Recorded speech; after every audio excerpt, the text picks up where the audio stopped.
Hello, everyone. Welcome, and thank you for spending some time with us today. My name is Sarah, and today we'll be talking with Saket Sarab, CEO of Nexla, and Boaz Farkash, CPO at Firebolt, about a very exciting topic today, which is data mesh. Saket will be presenting a demo along with Todd Beauchesne, solution architect at Firebolt. At the end of the session, we will open it up for some Q&A, so don't be shy. Go ahead and submit your questions in the chat window, and we'll be sure to address them. Without further ado, I'll hand it over to Boaz to kick us off. Thank you, Sarah. Hello, everybody. Thanks for joining us from wherever you are. I'm going to share the agenda right now. We're super excited to be here. I'm here with Saket from Nexla. We'll be talking about data mesh. Saket, how are you? I'm doing great, Boaz. Good evening to you and good morning to the folks here in the US. What an exciting topic, right, Boaz? I mean, everybody's talking about data mesh. So tell me, what do you think? Why is it such an exciting thing? Hold your horses. We'll be covering that. I think, it's obvious.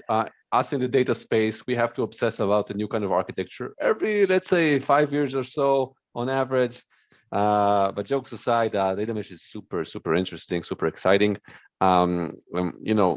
Democratization, decentralization is a topic that keeps sort of coming back and forth as technology changes. But it seems now it's perfect timing to talk about data mesh, and it really holds a lot of potential. And the amount of interest it's been getting out there is really spectacular, I would say. So we'll cover the following today. So we'll start talking about what data mesh is. We'll talk about why the timing is actually very right for the data mesh at this point. Data product is something very core to data mesh, so we'll talk about that more in detail. We'll also talk about data mesh and how it essentially opens up new opportunities to take analytics to the next level. And we'll show a demo of data mesh in action, particularly today with sort of a combo of Nexla and Firebolt. And we'll also discuss, try to help you figure out if data mesh is the right thing for you as we get closer to wrapping up. So, Saket, you want to start? Yeah, I think, Boaz, you're right on about what you used the word democratization, right? I mean, the idea that data should be in the hands of users so they can use it and they're not waiting on engineers just makes so much sense. It has always made sense. But I think until now, maybe it was a little bit hard. How do you make that happen? I think data mesh gives a bit of a framework to do that. It's people, it's tools, it's process, everything coming together. And you're right. I mean, at the center of this concept is a data product. And around that comes together the idea of, having governance and ownership and self-service, right? So I would, for our audience here, I'll just lay out the sort of 4 key things of what makes a data mesh. So first of all, data products, something that is ready to use, understands the data, and there's so many sort of capabilities that data products bring in. Okay, we'll look at that. We'll go look at what the data product really looks like as we get deeper into the session. Once you have data products, then how do we get them in the hands of domain owners? The different domains that want to use data, and this is key. This is basically removing the dependence of, let me ask an engineer and they will give me the data, to getting things in your own hands. But then every time we do that, governance comes into picture. You can't really, data is a sensitive thing. So part of the data mesh approach is to have that sort of federated governance. So ease of use, flexibility, democratization, but the responsibility that comes with the democratization, right? And then finally having a self-service platform. That's where we're all headed towards. How can everybody in the company use data and work with data, and self-service is really essential to that. But you said something about timing, all right? Why is it all coming together, Boaz? I mean, it hadn't happened 10 years ago, 5 years ago, but something is happening right now, right? Yeah, I think it's definitely worth time spending on what the timing is right for data mesh, before we untangle it a little bit more. So you know, if we look back at the last decade, I mean, it's been an astounding decade for data in the cloud in particular. I mean, so many new technologies and so much more flexibility in how we can work with big data. I think it really has created the perfect grounds for decentralization, which is what data mesh is all about, and for a variety of reasons. First, the simplicity of SaaS and a few other things. So let's start with SaaS. I mean, SaaS did something amazing. Take data warehouses, for example. A decade ago, who would have thought that we would be using data warehouses as a service? Today, we can use any kind of analytics service in the cloud within a few clicks. So it's so much simpler. Simplicity means that your domain owners, your downstream users, in their attempt to get more stuff done, to be more self-serviceable, they can actually get more done. And they can try out new technologies much more easily. Now, couple that with consumption-based pricing, and it's even nicer because there's much less financial risk. Consumption-based pricing allows teams, departments to go after initiatives, data initiatives, with a limited budget, try it out, experiment with it, and if it doesn't work out as expected, there wasn't any yearly license bought in advance. So it opens up things for experimentation. Now, not only that, mixing technologies was never easier. So, if you think about the on-prem days and how software was purchased, different departments didn't necessarily have an easy time getting new products, mixing and matching different products. You wouldn't see companies with multiple warehouses, and suddenly today you see that very often. So in the SaaS era, in the cloud era, imagine you have data in a data lake. You can easily imagine different departments using different services on top of the same data, and this is a big benefit for trying a decentralization movement, trying to give self-service to different departments to do their own thing. In addition, we also saw a lot of architecture changes in the cloud. The one I like to talk about the most is decoupling of storage and compute. The reason this is so significant for decentralization is that it really allows for reuse of work across departments. So imagine you have a database and it has been well taken care of. It has been sort of tested, validated, a specific team made sure it's correct and helped us gain trust over it. Then things with decoupled storage and compute, you can have completely different users, people, departments, groups, teams running their own workloads over that piece of data, over that database, but in complete isolation, meaning that unlike the on-prem days, these workloads over the same database don't compete for the same resources on that one piece of big server, and don't risk each other's workloads. A specific workload that team A runs doesn't risk the production workload that team B runs on the same database. So it really opens up things for much more flexibility and leveraging what other teams have done sort of in a cross-team fashion. And maybe the final piece is also the abstraction of complexities. So not only is SaaS easy to start with as a service, we've seen things like the challenge associated with scaling up or down, storage management being slowly but surely abstracted. The service providers are doing that behind the scenes for us. This means that as complexities start to we start to say goodbye to them, thanks to the services, it gives more power to the departments, to the teams to do more stuff on their own, to have better chance at democratization because they can get more sophisticated stuff done that in the past, you had to have an engineering team to help out with it. Does this make sense, Saket? Would you agree? Yeah, I think it absolutely and totally makes a lot of sense. And I've been seeing some of this in practice, and how we're seeing companies actually benefit, from this sort of an approach and the advancements that you talk about, right? Now, we've seen this across the board. So whether it is, a marketing event manager at a LinkedIn, a data analyst at a Bed Bath, or a catalog analyst, account manager at DoorDash, nor a pipeline engineer at Yotpo. I mean, these are all different domains benefiting from the technology advancements that you've talked about, the SaaS, the separation of storage and compute, and then having this concept of data products that they can now, connect and stitch together and actually make data usable, right? So I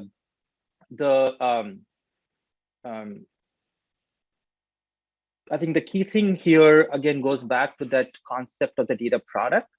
And I think one of the things that might be helpful here is to just, break it down a little bit. What exactly is a data product, right? Would that help, Boaz? Yeah, I think data product is a term that sounds great, but confuses a lot of people as well. So let's talk about what data product actually is. You deal with it on a daily basis. Yeah. So maybe, you and I are both, product people. We have, grown in the product side of the world. So let's just break it down a little bit of what does it mean to have a data product? So let's think about a product as we all understand, think about going to a store, buying shoes, they're the product, right? So when we think about a product, we think of something that's ready to use. I'm looking for something, there is a particular type of a shoe for a particular purpose, fits my size, I like the style. It has been created from raw materials. Somebody put together all the raw materials to make this product. It's ready to use. So there are producers who make a product, the consumers who use the product, and then it has a certain purpose to it, right?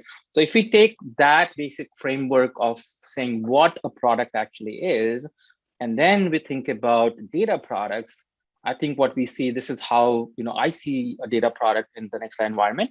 For example, what it is doing is it's presenting to the user a consistent interface. Instead of thinking about, is it a stream, is it a JSON, is it Parquet, is it an API, is it whatever it is, presents to the user in a consistent interface and says, well, here is the data product. These are the characteristics of it. This is the schema. These are some of the samples so you can understand what it is. You write your own descriptions to that, so you can decorate that data product. It has access control, so who can use it, who can access it, and then the interesting thing about data products, unlike regular products, is that these data products, first of all, how do they get created? They're auto-generated. We'll show that in a demo. But then they become raw materials to create more data products. How do I take existing data products? I have a data product which has, say, transactions, and then I have a data product that has users. How do we combine that together to create a new data product which combines the properties of both those entities? So the approach of data products is very similar. They are produced by somebody or some system. They get used, but they're ready to use. And what is ready to use as a data product could be an API to a data for someone. We'll look at how getting data into Firebolt makes it ready to use, and we'll look at the analyst and the sort of various use cases that you will present. But that's the whole idea of the data product. I think it's such an important idea. I think the intuition or the reflex most people have when they run into a new data set or are getting started with a new data initiative is to not trust the data they're looking at, or to just end up with more questions about the data. And if we do that mindset switch and start to think about data as a packaged good, something that's ready to go, something that we enrich with description, schema, and many other things, that helps the user sort of trust what they're looking at and then leverage it for their whatever data initiatives that they have in mind. Yep, absolutely right. And therefore, the access control, collaboration, governance, all those things become essential elements of the data product. So, as we go to the demo today, I think there are two things that we think about. The two challenges: how do we create and manage these data products, and then how do we use it? Okay, and we'll look at both these parts. As far as the part about creating the data product itself, I will cover that with a demo. Looks busy here in the screen, but the idea is that connect to different type of data systems, observe and understand the data, infer the schema, infer the characteristics, infer the velocity of data, interpret the validations or detect those, and then present a next set is what we call it internally here. But that next set is the data product. It's now packaged, it's ready to use. All the underlying processing of how is the data read, how is it processed, how is it transformed, validated, and so on, is all happening in the background automatically with users able to define that. So we'll be generating these next sets. In the demo today, we'll point to to some data, and we'll do that. And then let me hand it over to you, Boaz. Once the data product comes out of Nexla, how does it become part of the Firebolt system?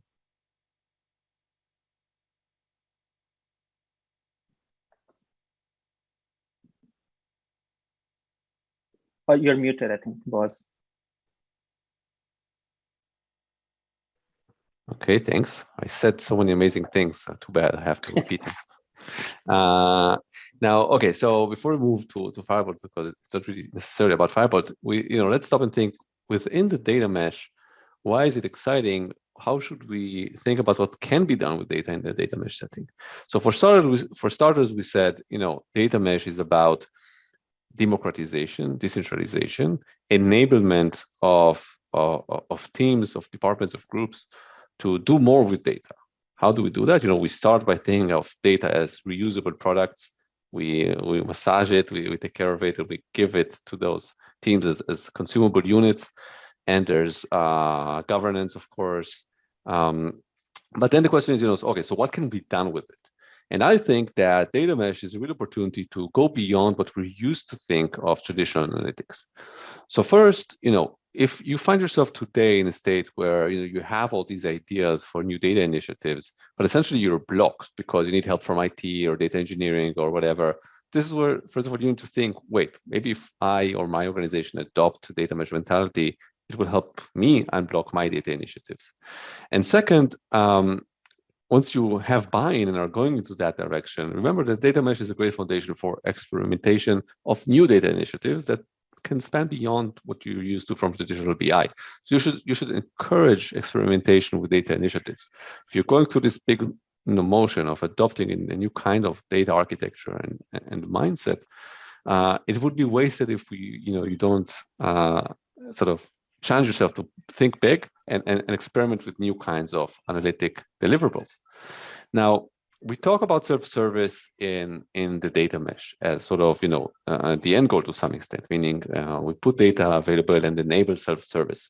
What can be done with self-service? I like to think that we should stretch what we're used to thinking about self-service. Traditionally, self-service and the BI sense has always meant, let's let business users have their freedom to do whatever they need in analytics without being slowed down by a central group or traditionally IT. In the on-prem days, the data warehouse was complex, big. Every change would be essentially a big project.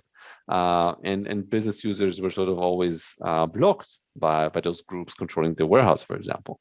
Fast forward to today, we've had multiple sort of waves already in the market where there was self-service analytics took us to new levels.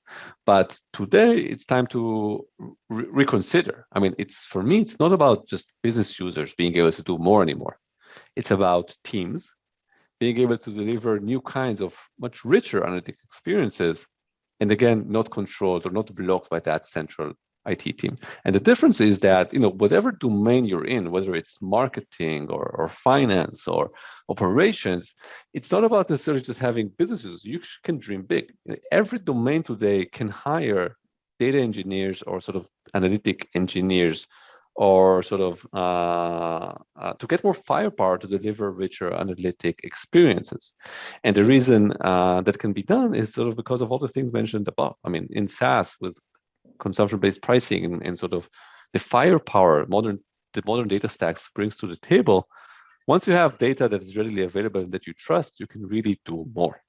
So trying to think, how do I go beyond sort of traditional dashboarding, even if you're not an engineering team?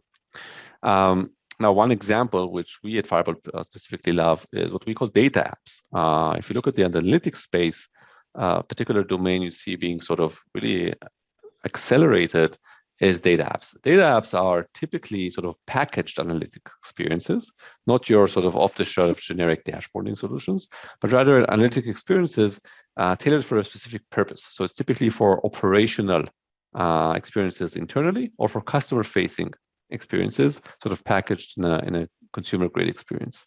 And the modern data stack really enables different domain owners to deliver new kinds of experiences. And this is sort of what I think why data mesh is exciting, because with the combination of the modern data stack and the advancements we've seen in data in the last decade, finally is the time where different departments can suddenly deliver a new wave of analytics. Saket, sometimes I feel like I can talk on and on forever, but keep me honest here. What do you think? Yeah, I think that's at this point I would say let's show it to the audience here. Okay. Let's get it in the hands of the so, users so they can so before we switch to the demo, just a short note on Firebolt. So at Firebolt, we're building a modern cloud data warehouse. But that idea of the data mesh and the opportunity it has of empowering more teams to do much more is what we're specifically about. We care about allowing teams that don't have that heavyweight engineering capacity necessarily to still crunch a lot of data super fast and enjoy those benefits of the modern cloud architectures, like we mentioned before, the decoupled storage and compute and the abstraction of complexities. And today we help developers and modern data engineering teams really deliver those kinds of experiences. So let's switch to the demo, and we'll be showing you a demo of how we start with Nexla and put sort of and create data products, and how that is then handed off to a modern data technology to deliver an analytic product with it. Right on. Okay. So, very quick sort of overview of what the demo would be. Part A, we'll look at, this use case. Here is an example of a company who is, using advertising today. So we'll look at the advertising auction data feed. There's a lot of data usually comes in through that. We're showing millions or billions of ads. So huge amounts of data. We'll look at how, Nexla connects to that raw data being generated, makes that into a data product. And then, we'll hand it over to the Firebolt team to show how the data gets used. Okay, so let's start straight into the Nexla, UI, where we land you straight into our system here. Okay, hopefully you're able to see. So this is, I have a, within Nexla, you have a concept of flows. And these next sets of the data products we just talked about, your next sets shared with you, a lot of other tools. We'll focus our conversation on this here today. I have a project here which has multiple data flows I've defined in that project. This is what we're looking at. Getting data, in this case, data is being generated in logs in S3. We'll connect to that, add options data. We'll detect a next set, and then we'll do a little bit of verification processing to it minor before it lands into Firebolt. Okay, so let's get started on that. Okay, so first step in creating a data flow, we'll start with creating a source. Again, as we said, there are so many data systems to work with. Nexla helps you connect to any of them. So whether the data is in S3, in FTP, in some APIs, even in email, in your old data lake, in your streams, mainframes, APIs, wherever the data is, simply do two things: point us to the data with the credentials. So we'll start with, in this example, we'll look at Amazon S3, which is a very popular storage where a lot of data gets generated. So we'll connect to this, simply provide the credentials, again, any type of credentials, encryption, and so on, straightforward to set up as in our system here. And I'm just going to use an existing credential to keep this quick and fast. So point to the credential. That's the first step. Now, in spirit of self-service, everything is very intuitive. Once I give the credentials, I can see and browse through remotely through my S3 bucket in this case, and start looking at the different folders where I have data. So I'm going to browse through this folder. It has data, and new data will keep coming in. I can set up my my source at any level. So for example, here is some data sets coming in by date, time. There's some archives. I'm going to just choose this whole add auctions, this whole folder as a source of data in Nexla. Scan it regularly every day, every 5 minutes, all of that stuff. Any data format, not a problem. I have raw text. In this case, we have text files, but yeah, it's fairly straightforward to do that. I'm going to let it read all the historical data. I'm perfectly fine with a 1x speed for now. We can speed it up later when we come back. So that's pretty much it. Credentials and where the data is. So we're going to connect to that and set up that source of data. Okay. So now is the step where these data products get generated or auto-detected by the Nexla system. What we are doing is looking through that bucket, all the folders in their files, and seeing where can we find clusters of data. And there you go. We find some data here. We're going to present that to the user in a nice, simple fashion and say, these are the fields of data that we are seeing. And I can start to simply annotate here. I'll just call this as auction data. Save that. I have this data that looks familiar to me.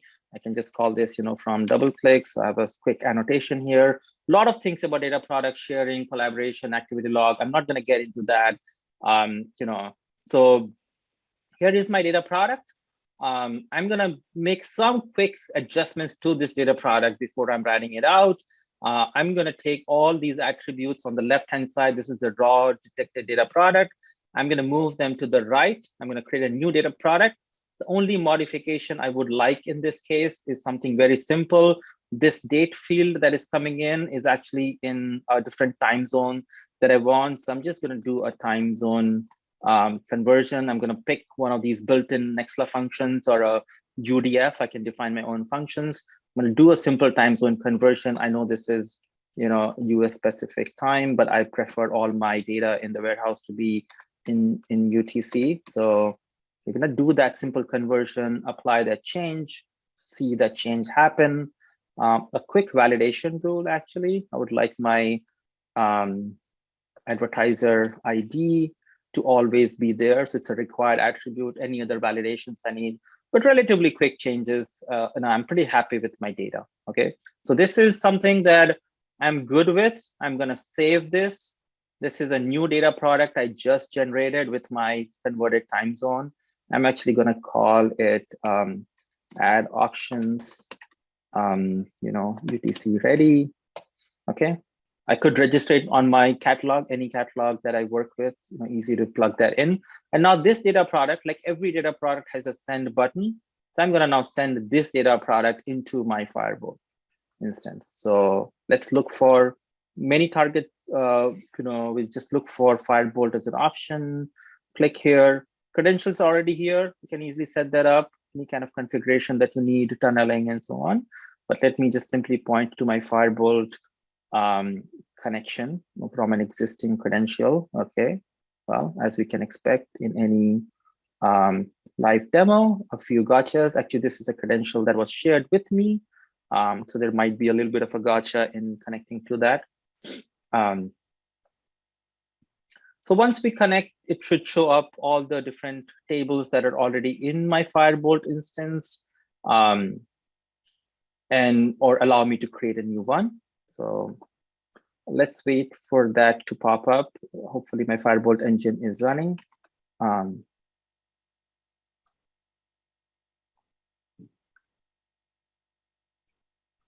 Okay.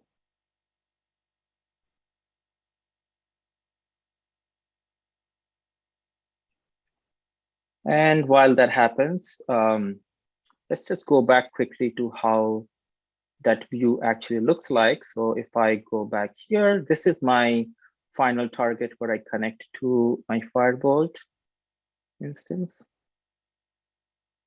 I'll show you guys a quick view of what that looks like once we are set up and we did. So this is what we're expecting. We're expecting to see, yes, this is all my tables in Firebolt. I'm going to point to an existing table in this case.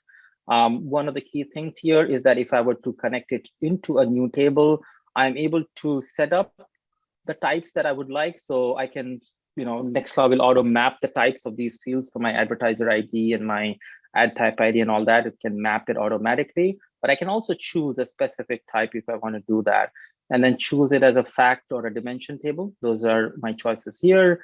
Give it a name, fairly straightforward. Give that a name that I would like, and then save that. And straightforward I have my thing in here. So we will name it advertiser data options, and that's straightforward. We just do that. We end up with creating a flow, and activate this flow. You're good to go. So that's our whole data flow created from ad auctions data, ingesting already into millions or billions of records as we go along, and ready for you. Todd, if you want to take it from here, and let's go into Firebolt where this data is already landing or landed, and we can show how we visualize that. Thank you, Saket.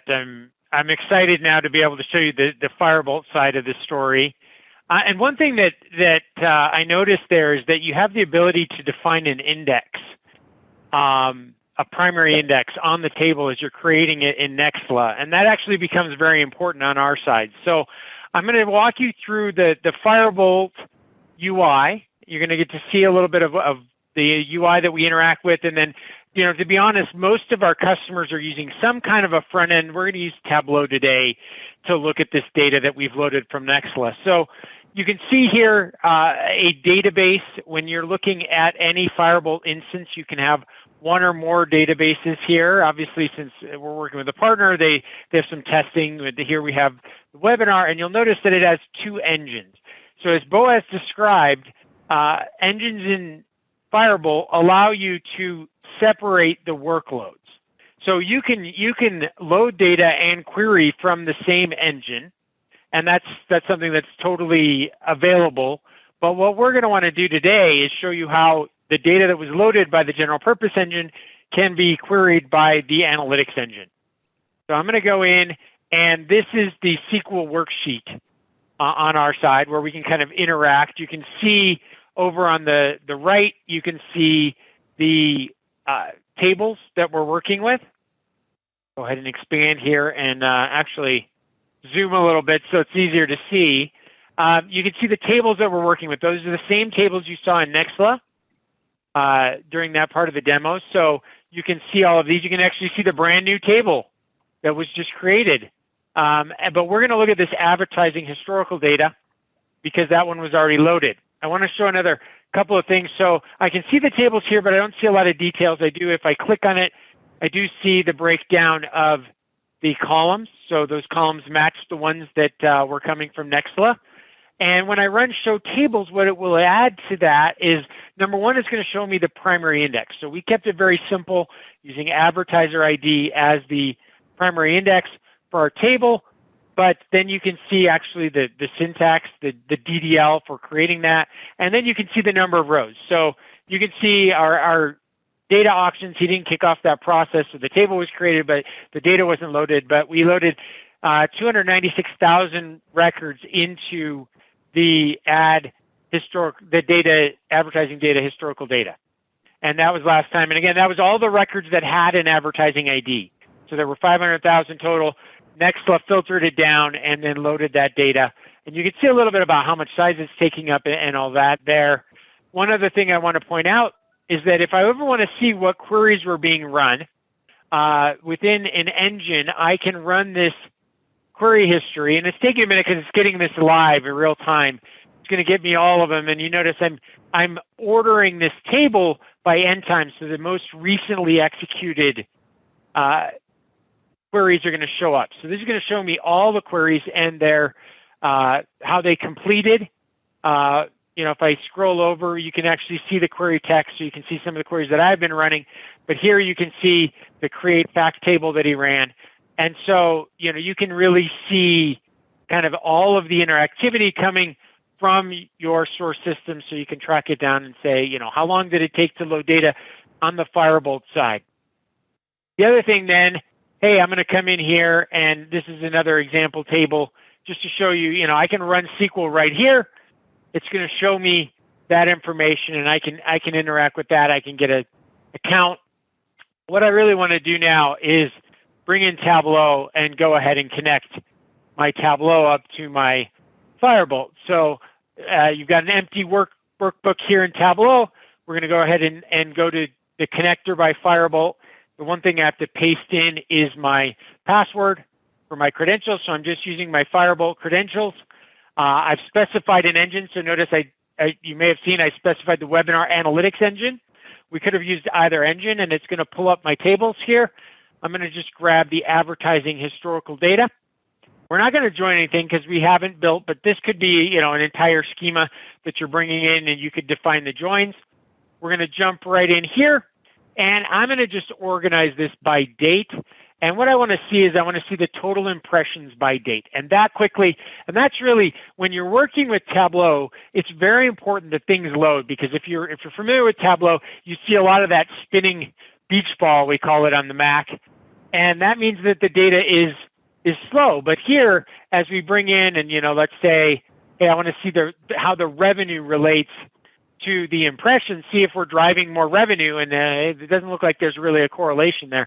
But you know, I can interact with the data. Now, I want to show you guys that, you know, this is a pretty small data set we did for the purpose of the webinar. I want to show you guys on a slightly different data set. So going back to my Also, Firebolt, Todd, I've got a different instance.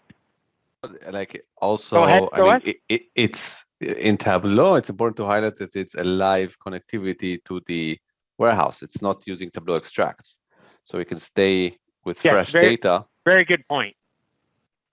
Yeah. Yeah. So basically, every time you drag any element or change anything in Tableau, as Boaz pointed out, it's going to go to the database and refresh. And if those queries are taking 10, 20 seconds, that could be a very bad user experience. So I want to show, you know, we were working with a couple 100,000 rows. Here we have a data set. It's actually 3 tables. We have the LTV, we have the owned apps, and we have the account. And the LTV table alone is 32 billion rows. And so as I pull up my Tableau here, I've got a different workbook set up that is working with this data. And interestingly enough, it's also impression data. So we're very big on ad data. It's a very common thing that we do. But here, if I want to say, you know, monthly is interesting, but hey, I want to see it by quarter. Just takes a second. Now, Tableau can sometimes take a second here to refresh. But the idea being that, you know, we can get, typically all of the actions are going to be instantaneous. And we can even bring in, if we just cancel this one real quick. My Tableau seems to have frozen here for a second, but I think I had another connection going. But just to show, you know, as we work with this, if we want to divide it out, you know, by GeoID, and these IDs don't map to anything, so it's a little tricky in terms of what you're going to see here. But if we, let's say we remove that and we want to just see by ad type as another column, see how quickly you know, we get the breakdown. I can go up into my Tableau and interact to, you know, break it down a little bit differently so that we can, you know, we can see the data very quickly and interact with that data. I'm not sure, like I said, I think somehow creating the new connection impacted our other connection, but this definitely gives you an idea of how you can interact with data in Firebolt very quickly and,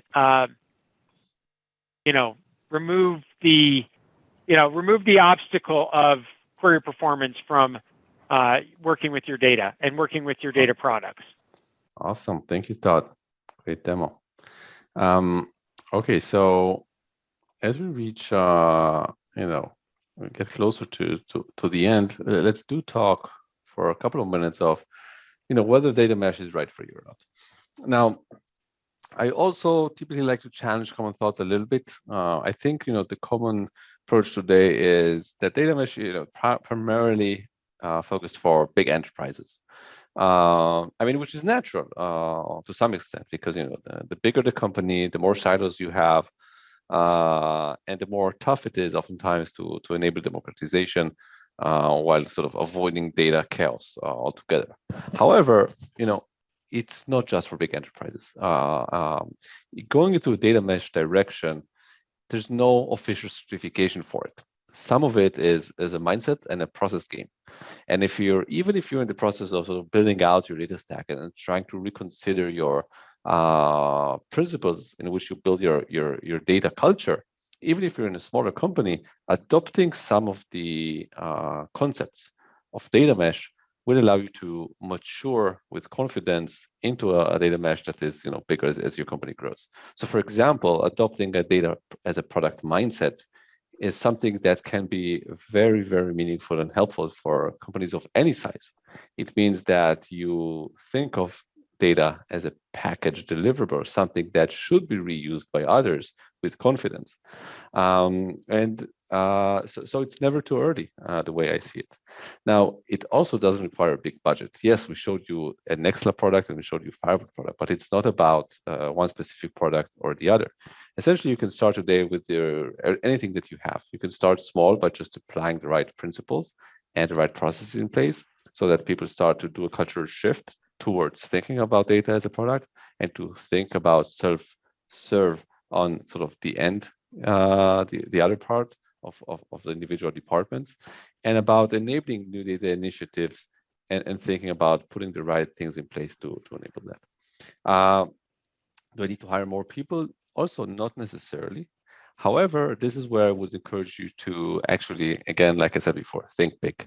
Once you reach a state where you feel, okay, I have enabled self-service in a way that's repeatable, I have enabled a data as product kind of thinking and implementation, then it's time sort of to push the boundaries of what you can think different teams can deliver with data. And I wouldn't be afraid of experimenting with sort of heavy data firepower, even with teams that in the past wouldn't do that. So thank you for joining us. We'll open it up for questions now. Saket, you want to start with the first questions? Yeah, certainly. I don't see a question exactly. Maybe Sarah has the list of questions that are coming through. While I get that, I'm happy to, one of the things, I would say add is that Boaz, every business now is a data business. And every aspect of business, whether it's marketing, recruiting, sales, product, is run by data. So I think the things that you shared about, it's never not too late to start or not too early, to be honest, is absolutely right on. Yeah. I see. Thank you. Sorry. Thank you, Saket. We actually are nearing the end of our time, but we do have time for just a couple of questions. So let's see. The first one is, what are the technical requirements for the creators of the data products? Yeah, I mean, I think, from what I see and I hopefully shared with all of you, creating these data products is meant to be very, very self-serve. As long as, first of all, you have access to the data, because policies and governance are very important. As long as you have access to the data, you can point to us and we do the heavy lifting of creating the first data product. And then creating derivative data products becomes much easier. The whole interface is meant to be easy on one hand. However, just to be clear, there are complex problems to be solved. So we do cover with user-defined functions, snippets of Python and JavaScript, and also APIs and CLI that we offer ways to do more advanced things. So I think the skill levels of users of data within an organization will tend to be more oriented to the application and the business side of data, but there will be experts who will also touch the flow of data, and they should have access to the more powerful tools. Great, thank you, Saket. And I think we have time for just one last question. We do have a question in the Q&A.